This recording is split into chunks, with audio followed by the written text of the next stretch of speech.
Mwaramutse bene data. Good morning, church.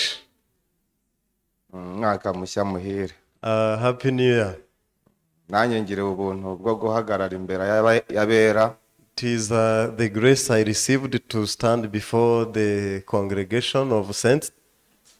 Igihe cyose ndi buhagarara imbere y'abera mba mfite igihunga. So whenever I stand before the saints, I'm nervous Ko ni iby'agaciro kubahagarara imbere. because it is very precious. Kubera umwanya baba baduhaye abari mukeya nagatangiriye ku mwaka washize. So because I'm given a short time, Ariko ndavuga imirimo y'Imana muri uyu mwaka utangira. so I could start from the year 2024, but I'm going to quickly start from this beginning of the new year. Mw'iki cyumweru nagiriwe ubuntu bwo gutumirwa mu bukwe. So in this week I received the grace to be invited in a certain wedding. Nkuko babivuze nitwa NDUWAYEZU Jean Bosco, ndi umuvugabutumwa. My name is Jean Bosco NDUWAYEZU. I'm an evangelist. Ariko naratekereje ndavuga ntese nzagenda njye n'inkwere nindangiza ntahe. So I thought, shall I go to eat and drink, then I go back? Uwari untumiye nahise musaba ese nzabona umwanya wo kubwiriza ubutumwa bwiza. So I asked him who invited me, will you provide me a time to share the gospel? Ariko tubana mu kazi ka buri munsi n'ubundi nari nzi ko atari bunkundire. Because I live together with him daily, I was not expecting to be welcomed. Ubwo yaransanganye n'umuntu wigeze kwitabira igiterane hano yatumiwe na pastor w'Imana uba muri Kenya. So he saw me standing together with a person who attended the conference here by Pastor Imana's invitation. Bafatanyije kunyereka urwango banga ubutumwa bwiza. So and they showed me the way they hate this gospel. Ariko ndavuga nti simwe mu bwanga ahubwo Satani ni urwanya umurimo w'Imana. So I told them, you are not the haters, but the devil fight against the work of God.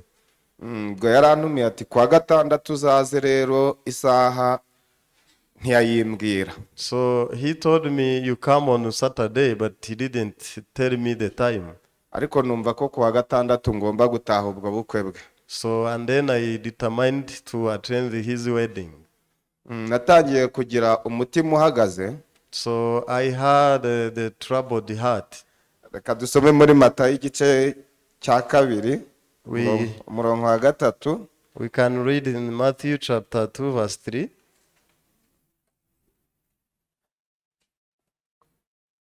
Haravuga ngo umwami w'Abayuda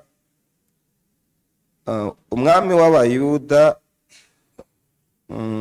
2 haravuga umurongo wa 3 ngo umwami Heroda byumvise ahagarikana umutima n'ab'i Yerusalemu bose.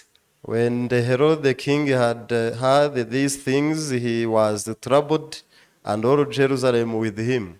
Kubera ko namusabye ko nzabwiriza ubutumwa bwiza natangiye kwibaza ukuntu nzabona uwo mwanya. Because I asked him the chance to preach the gospel, I was wondering how.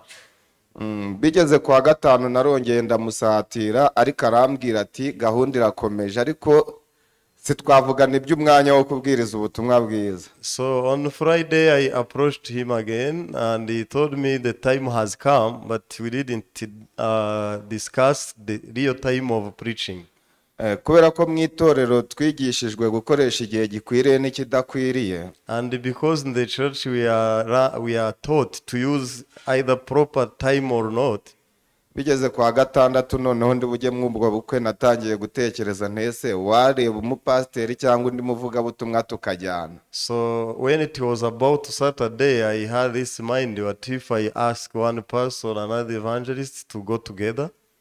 Ubwo naje guhamagara umwene data nawe tubana mu kazi ka buri munsi ambwira ko ataboneka. So I made a phone call to my church brother whom we work together. He said he will not be available.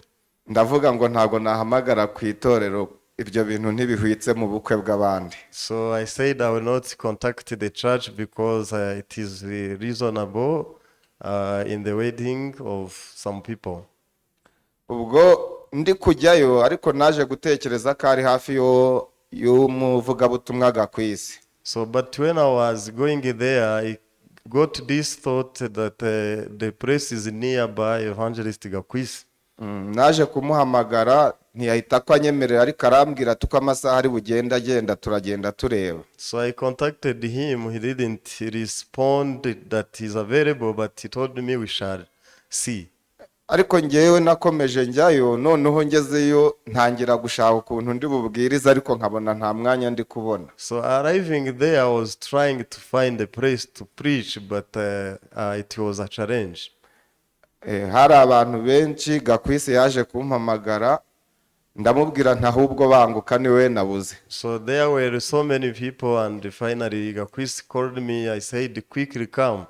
Uko nari mpagaritse umutima mvuga ntihari impamvu ndi kubura umwanya nuko nta wundi uri kunsunika. So I was troubled that probably it was the issue that nobody around me to push me. Ubwo bajya gusoza nagiye kubona mbona Gakwisi araje, akihagera sinjye wamubonye ahubwo yahuye na nyirurugo. So at the end of the wedding, Gakwisi entered, and firstly he met the house owner. Abaramubwiye ati ndashaka Bosco, ntiyari amuzi. So and then he asked him, I'm looking for Bosco. Ahita ntumaho ho nicaye, naraje nakira Gakwisi mpita muperezanta, mpita mubwira ko ari n'umuvugabutumwa natumiye uje kubwiriza ubutumwa bwiza. So I welcomed Gakwisi. I introduced him that he's an evangelist and he's there to preach the gospel. Nyirurugo nawe yahise abwira uwo begeranye ati noneho genda umubwire umusangiza amagambo ko agomba kumwakira. So and the house owner immediately sent a person to inform the MC that this evangelist must be given time. Ubwo umusangiza amagambo nawe yahagurukaga yaravuze ati umushyitsi twari dutegereje araje. So and the MC stood up and said, the guest that you have been waiting has arrived. Ati natubwira iki Imana yamushyize ku And mutima. let him share what God has given him. Na fanta bamuzaniye ntiyayisomye ahubwo yahise atangira kubwiriza ubutumwa bwiza. He was served the soda but didn't take it. He quickly preached the gospel. Ariko ngarutse ku isezerano twakiye, nahagaritse umutima uhereye kuva yabimbwira ukuntu tuzabwiriza ubutumwa bwiza mu ubwo bukwe. Ariko kwa gatandatu ubwo nahamagara naje kwibuka isezerano baduhaye, ntese ko Satani ari ugomba guhagarika umutima ni njyewe. So as I was troubled in my heart, I came to remember the word we were preached, that not us to be troubled, but Satan to be troubled instead. Ariko nubwo nabyibutse n'ubundi nakomeje uhagaze kuko nari ndi kubona nta mwanya ndi kubona. So of course I remembered the promise, but still my heart was troubling. Ariko Imana yo yari iri kwikorera umurimo wayo. But God himself was at work. Murakoze cyane, ndabashimira, reka ngarukira aha ngaha. I thank you very much. I will speak up to here.